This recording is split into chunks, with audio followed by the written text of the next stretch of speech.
moms. Welcome back to Humanizing Moms Season 2. In today's episode, we have my little sister, Alice. Hi. Alice is 29, the mother of two beautiful girls. One is 6 going on 13, and the other is 3 going on 21.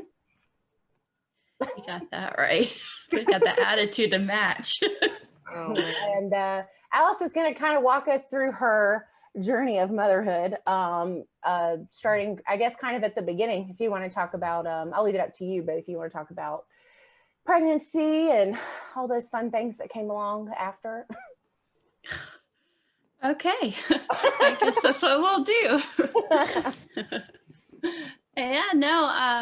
So I don't know what to go with. Whatever you want to start with. What was your pregnancy like with number 6 with your 6-year-old when you were pregnant with her? What was that like? So the beginning of everything, I actually went to the doctor beforehand, just thinking I just needed to get checked up. My back was hurting. I didn't understand. Yeah. And it was kind of crazy because the doctor was like, well, could you be pregnant? And I was like, no, there's no way. And then come to find out a week later, surprise, we were pregnant, and it was a complete and total shock. And I am so blessed, though. I'm so ecstatic. She definitely made me grow as a person and put me as who I am today. And the pregnancy was very easy, very going, but birth itself was not, first time mom, not knowing what to expect. I did have back labor, and that was no fun. Any position I got into, it wasn't working. I was in labor for 32 hours or so. And so it was pretty rough, but you know what? For as much as I went through, I got the best gift that I could have ever asked for.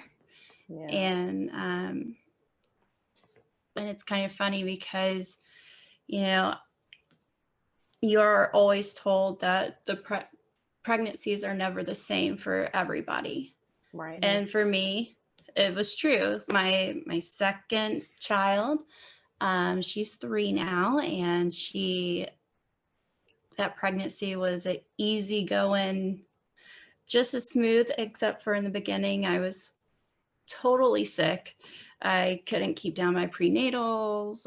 It just made me so nauseous. And I was also working at the time too. So tying that into the process was just a whole different change.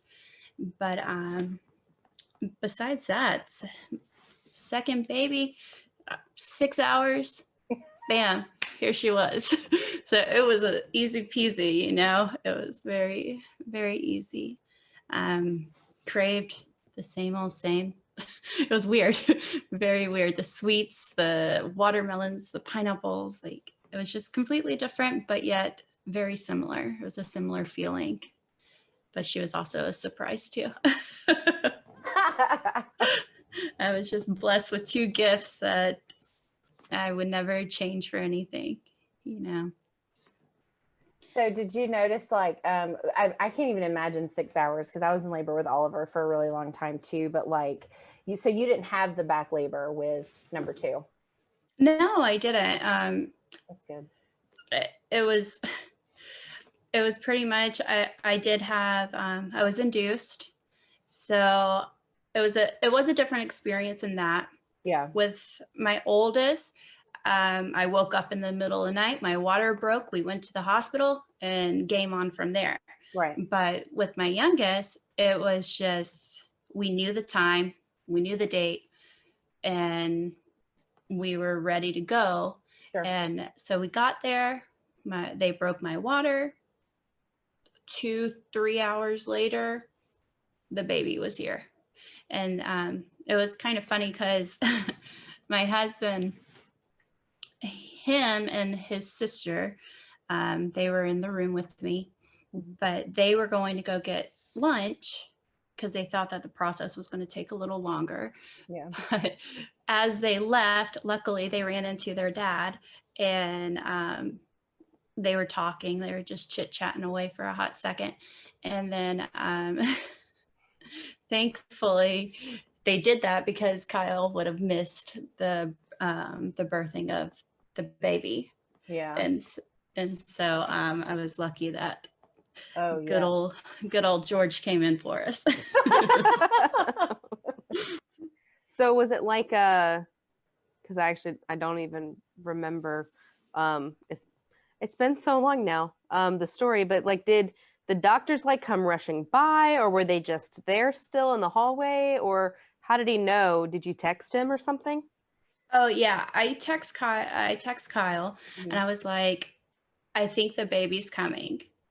And then he came through, and then he got there, and then I buzzed the nurse, and the nurse was like, I don't think so. And then she went and checked, and she's like, yep, it's time to go. And so before I knew it, yeah, I was having a baby. Yeah. But with my oldest, they actually had me wait it out a little bit, which because the doctor was actually in another delivery at the time. So we were trying to hold it out, keep my breathing down, keep my pushing down until she can make it there. So that was also different. It was, I won't lie, it was nice to just be like, okay, it's time to go, let's go, instead of just waiting it out, because that was brutal, along with having back labor. So it was different. Did you end up doing an epidural for either one of them? Yes, for both actually.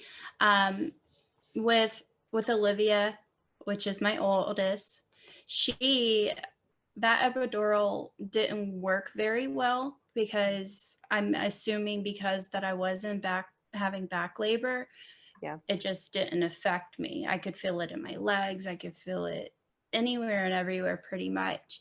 But with Brinley, I did have another epidural, and that one worked. It was very easy. I could still move and whatnot, but yeah, I mean, I had epidurals. Well, I was curious with the back labor, like if it like helped with the back labor at all. I wish it did, but how no. Do you know that you're having back labor? I don't think I know that.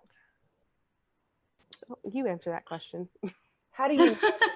You know what I mean? Like, I know from my cousin, the nurses tried to tell her she was not having back labor, but her back, the pain was like she had twisted her back or something, and she hadn't. She was in labor, and they were like, back labor is not a thing. It's a thing. It's totally a thing. And they tried to tell her it wasn't. We weren't told that I wasn't having back labor, but I know for a fact that I was, and there's nobody in the world that can tell me I wasn't, because I could feel it in my back. And I know Olivia was pressing down on one of my nerves, my sciatic nerve, because I could feel it throughout my leg. And so like, even like today, I have issues from it, but which leg? My right. I was just curious because I still have issues in my left leg from having the epidural. Like, I still get like pins and needles even now, and Oliver will be 3 very soon. And I even like sitting here, I'll keep moving a lot because my leg feels like it's falling asleep. It never does. But like, there are moments where like, if you touch my knee, I can't feel it. It's very bizarre. And it's from the epidural. So I was just curious to what leg it was. Yeah, so, mine's the right. So with the back labor, was it like you would like pulled something, or was it like just a throbbing? I'm just curious. It was a sharp pain. It was just like, a sharp pain. It's something I can't explain really. And like with every contraction, I felt it in my legs more than anything. And maybe I'm just a baby when it comes to my legs hurting, but no. I mean, didn't you, I can't remember if you had told me this or not, maybe I'm making this up, but did you originally talk about going with no pain medicine or no epidural? Did you ever Yeah, say going like you all know, night? I have thought about it. Yeah. With Olivia, I knew that I wanted to get an epidural. Yeah. But I did have pain medicine before, Yeah. me which too. just knocked me out, which was nice. But Uh-huh. yeah, I always thought about getting an epidural, but if I am blessed with another child, depending on Kyle and I's decision, if we do want to have a Yeah. third, I do think I want to try out the natural. I think my body is built, and I want to do it and just see how it goes. I mean, Yeah. it's never too late to say yes, please, No. to an epidural, unless you're too Necessarily. far. I That's mean, true. if they're like, But you can Coming say out. no all the way to the hospital though, and as long as you're not too far along, you can still get it. That's your point. yes. No, I get Yeah. what you're saying. Yeah. I mean, So- and at the very least, they can give you, if you are too far for an epidural, they can give you something. They can. Yeah, absolutely. So tell the story about when Olivia met her little sister for the first time, the one where she thought it was going to be a boy. Oh, It's, goodness. it's a cute. She was a hot mess. My mom was in town, and she and Olivia came in, and Kyle bent down with the baby to show her that she has a brand new sister, but Olivia didn't believe us. She's like, it's not a girl, it's a boy. And she was just so upset. She didn't believe us. Kyle took off Brenly's little hat and was like, no, it's a girl. She's your little sister. She's everything. But she didn't believe us. There was no way. Did she just want a little brother? No, she wanted a little sister. She Oh. wanted a sister. So when she saw the baby, she was mad. She was She not, thought it was a boy. because she thought it was a boy. That's so funny. So it was quite funny, and Yeah. I love just looking at the videos that we have and yeah. whatnot, and it's just memories, Yeah. those things Mhm. that you can't take back, but you can always look at. So it's Mhm. nice. That's so funny. Did you find it being like having a toddler and bringing home a new baby? Like, what was that like? It was hectic. But it was only because after having Brenly, we had 3 weeks until we were moving to Texas. That's right. Mm. I forgot about And that. so I delivered in September, and I still had to pack the house up, still had to pack up everything, along with taking care of a small child, along with my husband working full time still, and also a baby that was glued to me. And so it was tough. It was hard. My oldest is a ball full of energy that anyone and everyone who meets her just sees it all, sees it right away. She's very charismatic and just Social she's and yeah. very social, but she was a great little helper too.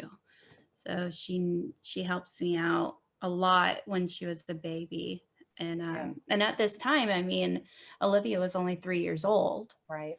And so like she's still adjusting too. But we did realize, like, you can tell when you bring a new sibling home that the older sibling may not feel the same in a way, because all the attention's on the baby. Right. And so we made a point to make sure that Kyle does a daddy daughter day, or like to just set aside that time frame, because it means a lot.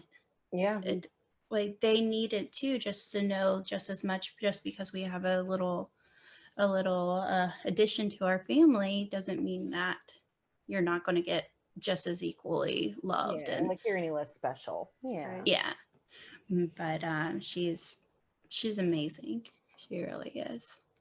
than she She's was. really good with little kids in general. I Yeah. feel like she was great with Oliver when y'all came to visit. Like she just kind of has like that instinct, I guess, to just, yeah. I forgot that you were moving right after that. I remember that now. Like I remember being like, oh my God. Yeah. But yeah, I had totally spaced on the moving thing. And that wasn't the first time that you moved either, because you moved a lot, or you have moved a lot.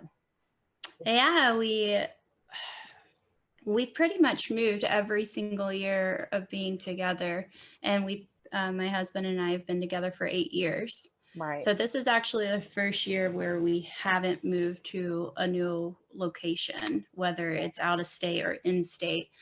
But next year might be a little different. We don't know. Oh. But yeah, we moved from Arizona to Florida. And at that time, Olivia was 1.5 years.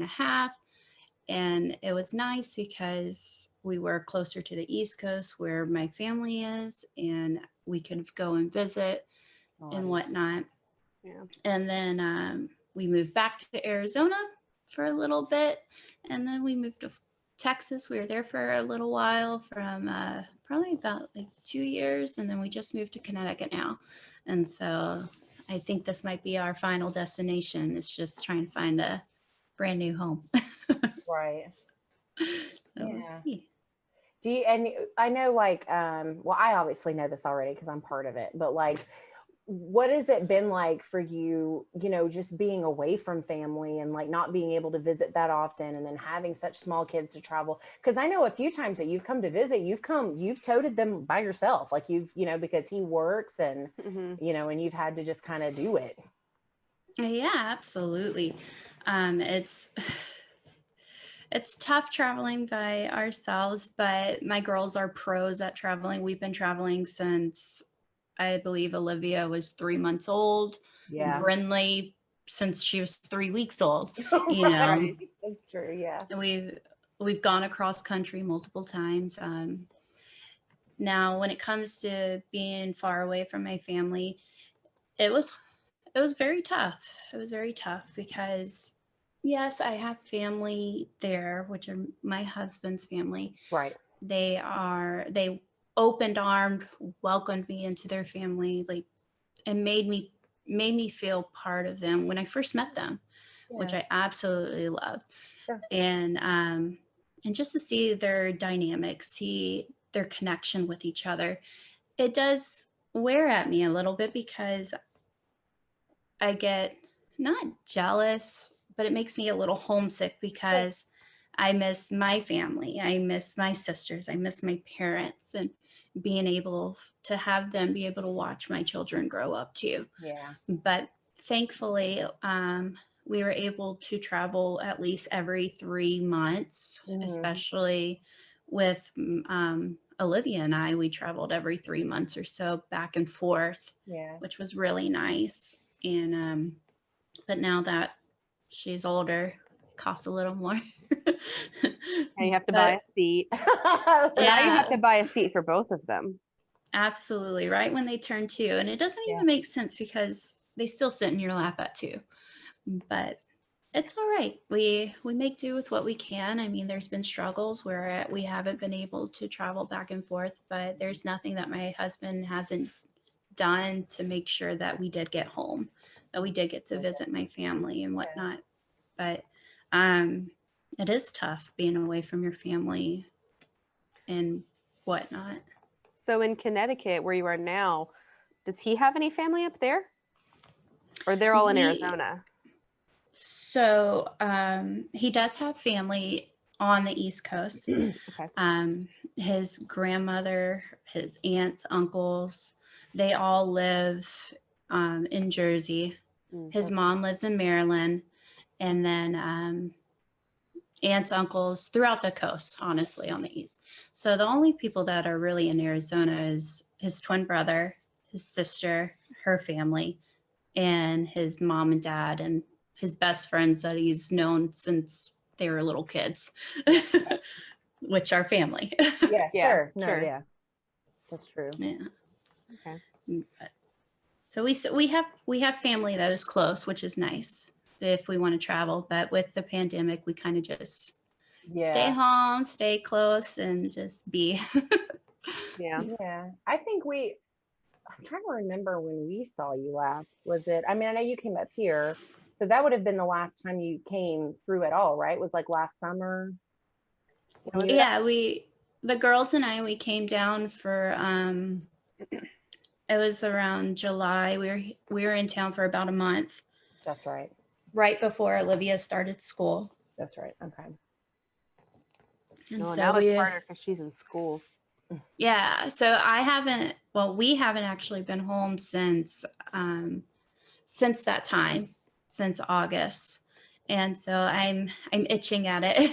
I'm ready to go home. I'm ready to see my family. My parents are continuously asking, when are we coming home? When are we going to see them? And Yeah. yes, we're 12 hours away, but with Olivia in school, it makes it a little more difficult. But Yeah. good thing is technology, we can FaceTime, we can socialize a lot easier than we could have.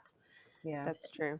And if you did want to, I mean, you could take a road trip from Connecticut because there's different things that Olivia would probably find interesting on the way. Like if you stopped in Maryland, like you could make a spring break trip out of it if you wanted to or something. Well, depending on Kyle's work, but Yeah, that's actually what we have planned is we're going to go during her spring break and come home and visit with everyone. So it works out. We're excited. We're hopefully, fingers crossed, everything stays Like, yeah, no, for stays as sure. planned. But Yeah. hopefully. And her transition to school, when she started school, she loved it, didn't she? I feel like I saw the pictures and she was so amped about going. And yeah, Olivia loves school, and I absolutely love that she yeah, loves to be around the children. She loves to learn more than anything. She just loves school, and it's been difficult because she didn't have the normal kindergarten school year because we moved halfway during her school. right. And then 2 months later, COVID hits. And so then she's homeschool again. And so it was just such a change. And she didn't really get to have that true kindergarten feel. But now she's going to school every day and 5-6 hours out of the day. And she just loves it. And I'm happy to see that she loves it, that she's growing, she's learning so much. She can read and and Yeah. write. The write can be worked on a little bit, but She has time. absolutely. Or maybe Yes. she's destined to be a doctor one There you day. go. Oh, that's very true. Very true. What was her adjustment like when she had to come back? Was she mad that she had to like stay home, or was she upset? She understood. She Oh. understood the process and whatnot. In the beginning of this school year, she's in first grade now. We were doing remote learning, and so it was hybrid. So she was Right. going to school 2 times a week, and then the rest was on the computer. And the computer, she struggled a little bit. Yeah. You can only do so Hard. much. Thankfully, the school Yeah. systems up here are amazing. Like Okay.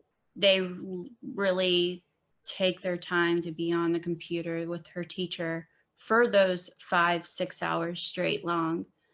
And so it's not really fully dependent on the parent to have to teach like it was in kindergarten. Right. So she still got to see her friends on Good. the computer. So Better than nothing. yeah, absolutely. It's way better than nothing. But she's done really well transitioning. Good.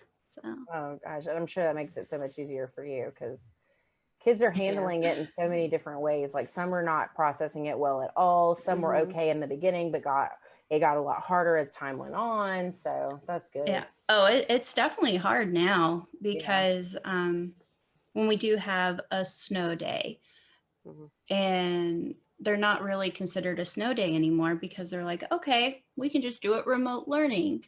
Yeah. So when it snows up here, now they don't even get to go play in the snow. They have to be on, yeah, they have to be on the computer and that. And so that's a little hard, but she does fight me a little bit here and there about wanting to do school on the computer, but besides that, everything else is okay.